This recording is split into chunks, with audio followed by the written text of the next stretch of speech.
கணபதி பக்தரான பாரத்வஜ ரிஷி தன் தவ வலிமையால் ஓர் ஆண்மகவு பெற்றார்.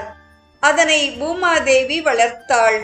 குழந்தை செவ்வானம் போல் பிரகாசம் உடையவனாய் இருந்ததால் அங்காரகன் செவ்வாய் என பெயர் பெற்றது.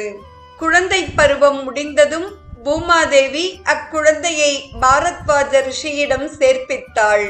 பாரத்வாஜரும் அக்குழந்தைக்கு பிரம்மோபதேசம் செய்து அனைத்து சாஸ்திரங்கள், யோகங்கள், கலைகள் யாவும் உபதேசித்தார்.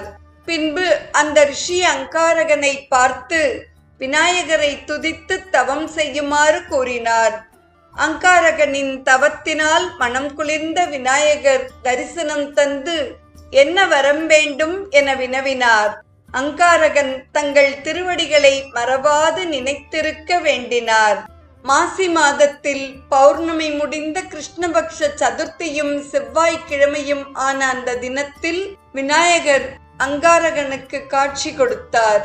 இந்த தினத்தில் விரதம் இருப்பவர்களின் தீவினைகளை போக்கி மங்களம் நலமருள வேண்டினார். விநாயகரும் மனம் மகிழ்ந்து அங்காரகனை ஒரு நவக்கிரகமாக திகழ்வாய் என்றார். மகாராஷ்டிரத்தில் இந்த தினம் கணேச ஜெயந்தி என்று கொண்டாடப்படுகிறது.